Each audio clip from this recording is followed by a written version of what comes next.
What's going on, everyone? Charlie here. We have a reverse repo today to talk about. Really not much going on in the land of reverse repo. It's basically trading flat. They're planning on doing some QE soon.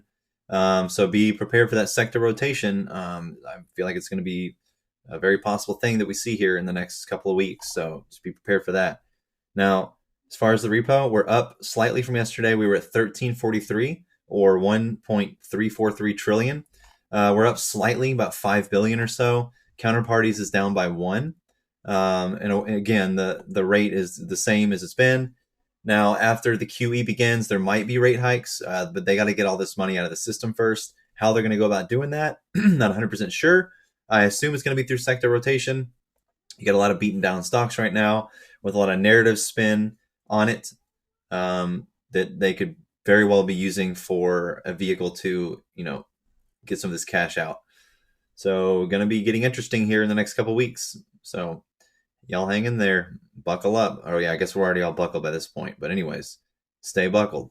I'll talk to y'all later.